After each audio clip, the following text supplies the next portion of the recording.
The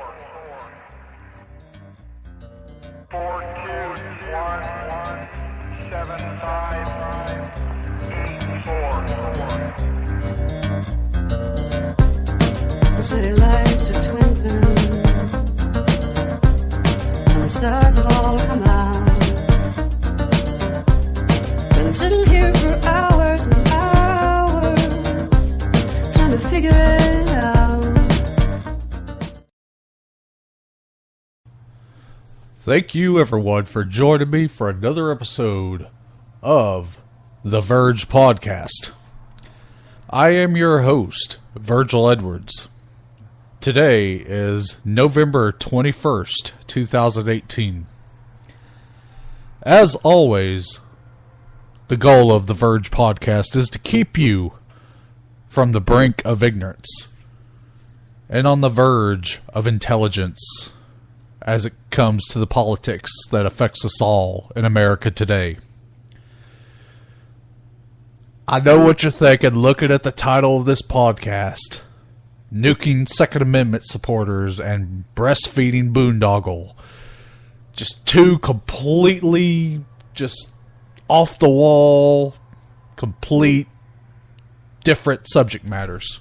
Why would I put them in this same podcast? Well, I'll tell you why. Because I'm not boring. You get these podcasters sometimes that just want to zero in on one thing. And then they bore you to death for 15, 30 minutes, even an hour, over just the one topic. But no, I'm not going to bore you with just one topic. I'm not even going to bore you with two similar topics. No, I'm going to go from one extreme to the other. So let's get started, shall we? Representative Swalwell, out of California, of course, Democrat, responded to a tweet about how the government would conduct a response to armed rebellion. And he basically said that any armed rebellion against the federal government would be a short one, as he said that we have nukes. And basically he implied that the government would nuke an armed rebellion. You know, what has to go through someone's mind as an elected representative to think it's perfectly okay to go onto Twitter and say, I think we'll threaten people with nuclear war if they want to rebel against us. You know, of course, then you have the typical liberal media types like Snopes. You know, say, oh, well, you know, he might have said the word nuke in reference to rebellion, but he really didn't mean it. It was just taken out of context. He really didn't mean it. You know. I'm sorry, but he needs to resign like 2 days ago. When you are bold enough, when you feel empowered enough as an elected representative to go onto Twitter and tell a member of the American public that the government has the capability of dropping nukes onto an armed rebellion, you have gotten completely too comfortable with your position, and you should go. Now, make no mistake about it, I think he was trying to make some sort of tongue-in-cheek comment, but there's a smugness about his tweet. There's this bravado about the tweet that can't be denied, that can't be mistaken, other than for someone that genuinely would love nothing more than to kill people that disagree with him. Now I want you to think about it for a moment. What if this had been a Republican representative of the U.S. House of Representatives? What if this had been a Republican that had went to Twitter and said, "We'll drop nukes on Antifa. We can do it. These nukes are legit." Can you imagine the outrage? Can you imagine the 24 hours a day, 7 days a week news panels of people wanting to gripe and complain about it on CNN, on MSNBC? I mean, it would be... nothing else would be able to even get on the news. That would be the only thing on the news. You know it, I know it, end of story. You know, we sit here and we're constantly bombarded with these people complaining about the way our president, Donald Trump, speaks. About how he's all the time offending people with his words. But yet, there has been no greater source of hate, no greater source of vitriolic language than that coming from the mouth of a liberal Democrat. When are we going to stop electing these morons to government?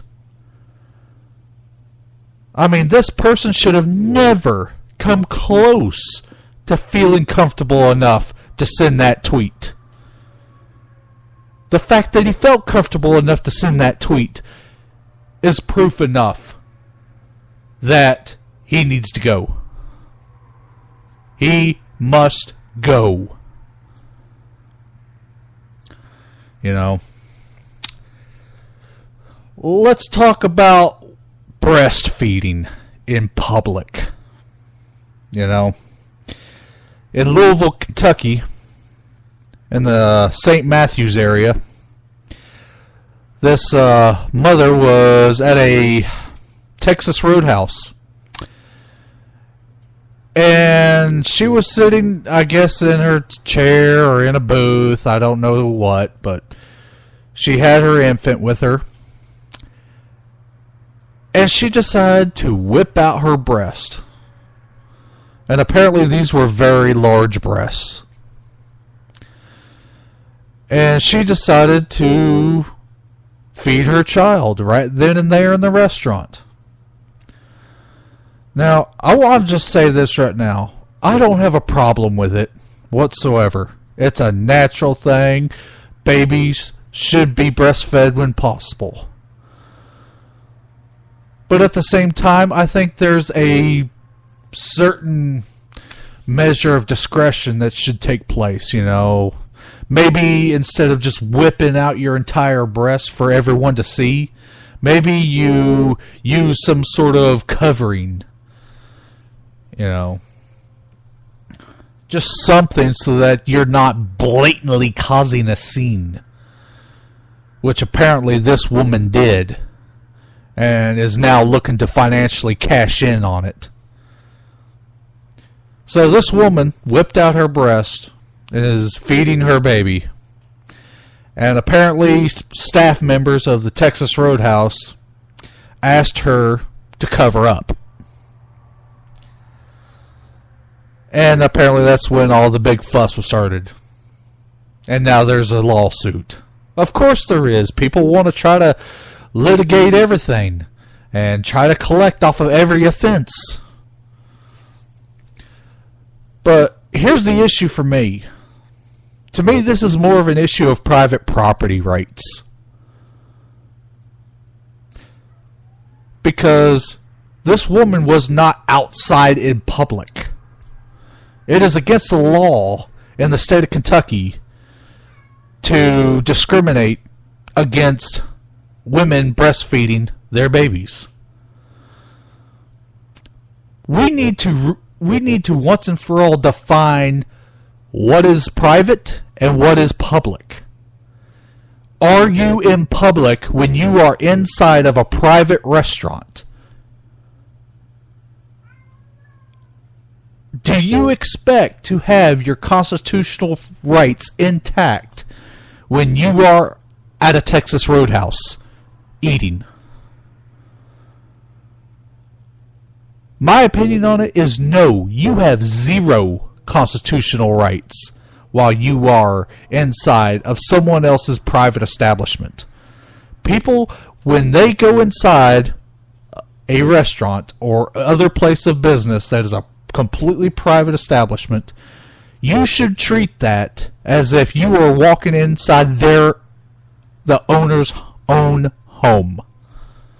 You should respect that you have zero say-so once you walk through their doors and how you're going to act. You're not going to just act like you are in your own home. You should respect that you have walked from outside from public into someone's private establishment. Someone has put in blood, sweat, and tears. Someone's put in their financial assets into erecting this private business for you to have the privilege of coming in and patronizing their business. This woman was not forced by any means to eat at that particular restaurant. She chose to eat at that particular restaurant.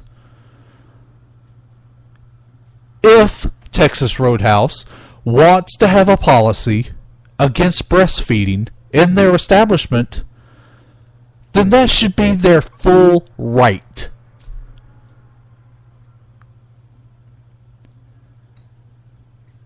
Private property and private business owners should enjoy the same rights to control their environment as you do inside your own home. I mean, if you're offended by breastfeeding and someone walks into your home as a guest and proceeds to breastfeed, you should have the full right to ask them to stop or leave.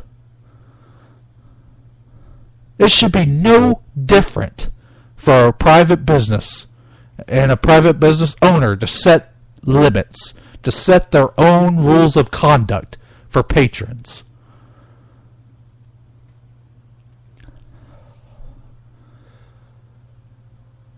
An intelligent civil society should never, ever be reliant on government to set the rules of conduct, to say what's okay and what's not okay, to tell society you're not allowed to have limits within your own business or in your own home. That's ludicrous, people. It is absolutely asinine that we have to hear stories like this because government has saw fit to stick its fingers in every facet of our lives. And as I close this, I want to encourage everyone to always err on the side of liberty, err on the side of freedom, because the alternative is you err on the side of civil enslavement to your government. Thank you.